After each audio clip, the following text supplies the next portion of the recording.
챗 GPT에게 질문 한번 던지면 구글 검색보다 전기를 10배 더 씁니다. AI 데이터 센터 하나가 인구 100만 도시만큼 전기를 먹어치우는 세상. 트럼프 대통령이 원전 예산 800억 달러를 꺼내든 이유, 오늘 숫자로 보여드리겠습니다.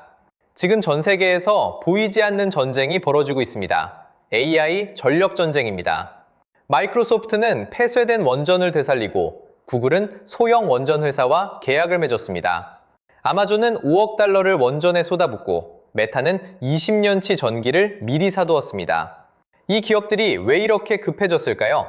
그리고 이 거대한 흐름 속에서 세계가 주목하는 나라가 딱 하나 있습니다.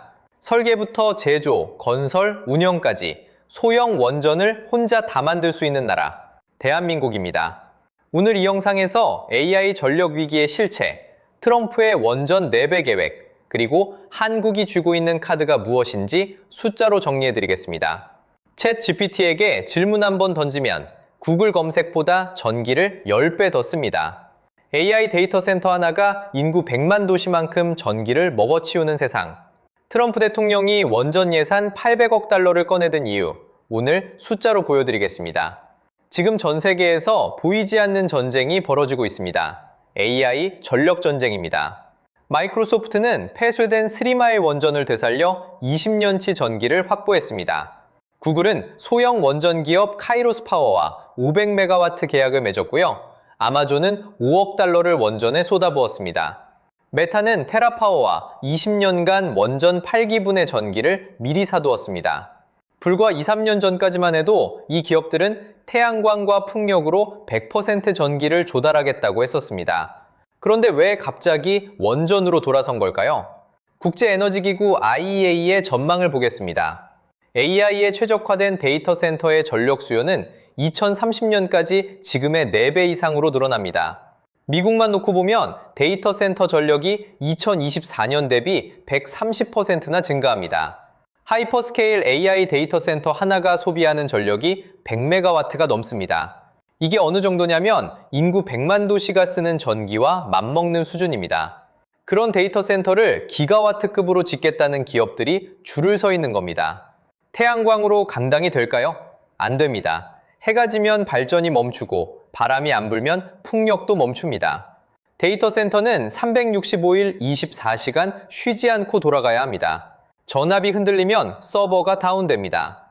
올해 초 스페인과 포르투갈에서 대규모 정전 사태가 발생했는데 신재생에너지 비중이 높은 전력망의 불안정성이 원인으로 지목됐습니다. 바로 이런 이유 때문에 깨끗하면서도 365일 안정적으로 전기를 공급할 수 있는 에너지원, 원자력이 유일한 대안으로 떠오른 겁니다. 이런 흐름을 가장 먼저 읽은 사람이 있습니다. 트럼프 대통령입니다. 트럼프는 올해 행정명령을 통해 미국의 원전 발전 용량을 현재 100기가와트에서 400기가와트로 4배로 늘리겠다고 선언했습니다. 숫자로 보면요, 여기에 투입되는 예산이 800억 달러, 우리 돈으로 약 115조 원입니다. 대형 원전 8기를 새로 짓고 원자력 규제위원회 NRC의 허가 기간을 18개월 이내로 단축하라는 명령까지 내렸습니다. 이전 바이든 정부도 원전 확대를 추진했습니다. 2050년까지 300기가와트로 3배 늘리겠다는 계획이었죠. 그런데 트럼프는 400기가와트, 4배입니다. 단순히 숫자를 올린 게 아닙니다. 접근 방식 자체가 달라졌습니다. 트럼프 행정명령의 핵심은 4가지입니다. 첫째, 미국 원자력 재패권. 1978년 이후 상업용 원전이 2기밖에 안 지어진 상황을 뒤집겠다는 겁니다. 둘째, 국가안보. AI 데이터 센터를 핵심 국방시설로 지정하고 여기에 필요한 전력 인프라를 국방 핵심 인프라로 간주합니다. 셋째, 경제 번영. 원자력 산업 생태계 전체를 육성해서 수만 개의 고임금 일자리를 만들겠다는 것. 넷째, 규제 개혁. NRC의 불필요한 규제를 뜯어 고치겠다는 겁니다. 여기서 가장 주목해야 할 키워드는 국가 안보입니다. 트럼프 정부는 AI와 원자력을 단순한 산업이 아니라 국방과 같은 급의 안보 의제로 묶어버렸습니다. 국방부가 2028년 9월까지 군사시설에서 원자력 운영을 시작해야 한다는 조항까지 들어있습니다. 그리고 이건 구호가 아닙니다. 행정명령에는 90일 이내에 해야 할 일, 120일, 180일, 18개월, 30개월 단위로 책임 주체와 세부 과제가 전부 명시되어 있습니다. 에너지부 장관이 누구에게 언제까지 무엇을 해야 하는지가 구체적으로 적혀 있는 실행 계획서입니다. 이 시장의 규모가 어느 정도냐면요. 한국이 체코에서 수주한 원전 2기가 26조 원이었습니다. 트럼프가 추가하겠다는 300기가와트를 대형 원전 기준으로 단순 계산하면 수천조 원 규모의 시장이 열리는 겁니다. 그런데 여기서 중요한 포인트가 하나 있습니다. 대형 원전을 300기 짓는 건 현실적으로 불가능에 가깝습니다.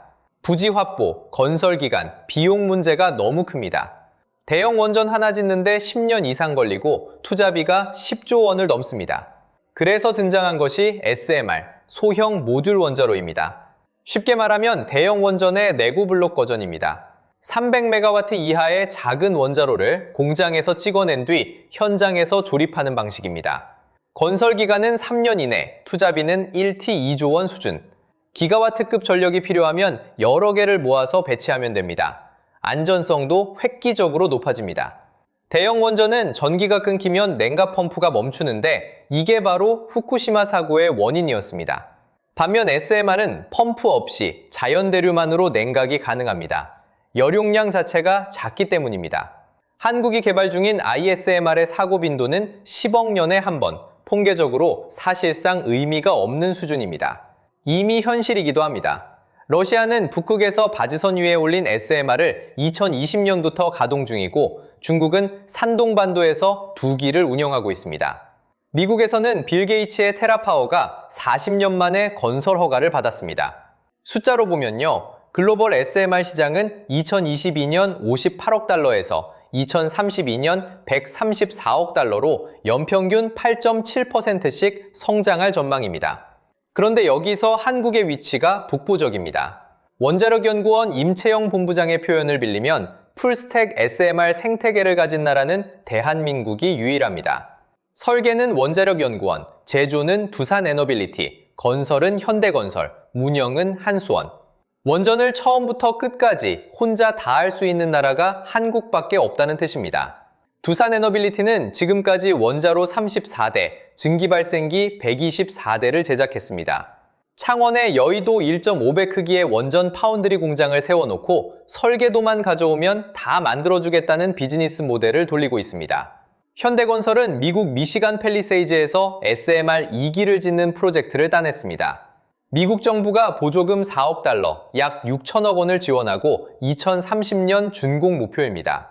한국의 ISMR은 2028년 설계인가, 2030년 허가, 2035년 상업운전 로드맵을 밟고 있습니다. 그렇다면 이 흐름을 투자자 관점에서 어떻게 읽어야 할까요? 먼저 SMR의 가장 큰 시장은 데이터 센터가 아닙니다. 석탄 화력발전소를 대체하는 시장입니다.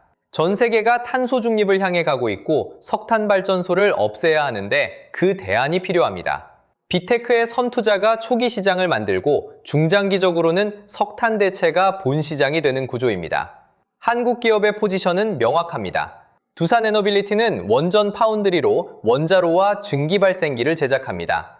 현대건설은 SMR 시공을 주도하고 있고요. HD 한국조선해양은 바지선 위에 SMR을 얻는 해양원전, 이른바 발전선 시장을 노리고 있습니다. 조선강국 한국이 가진 또 하나의 카드입니다. 다만 위험 요인도 있습니다. 지금 전 세계 SMR 시장이 블록화되고 있습니다. 미국은 일본과 손을 잡았고 유럽은 유럽 SMR 연합을 결성해서 영내 공급망을 구축하고 있습니다. 한국은 기술은 있지만 같이 갈 파트너를 빨리 확보하지 않으면 기술은 최고인데 부품만 납품하는 하청 국가가 될 수도 있습니다. 바로 이런 이유 때문에 한국의 풀스택 SMR 생태계가 더 큰 가치를 갖습니다. 혼자 다 할 수 있기 때문에 누구와도 파트너가 될 수 있는 겁니다. 협상 카드가 있는 것과 없는 것은 완전히 다릅니다. 정리하겠습니다. AI가 전기를 먹어치우는 시대가 왔습니다. 데이터 센터 전력 수요는 2030년까지 4배로 늘어나고 태양광과 풍력만으로는 감당이 안 됩니다. 트럼프는 800억 달러를 들여 원전 4배 확대를 밀어붙이고 있고 빅테크는 SMR에 돈을 쏟고 있습니다. 이 거대한 시장에서 한국은 설계부터 운영까지 풀스택 생태계를 가진 유일한 나라입니다. 두산 에너빌리티의 원전 파운드리, 현대건설의 SMR 시공 능력, ISMR 로드맵까지 구조적으로 한국 원전 산업은 10년 이상 성장할 기반을 갖추고 있습니다.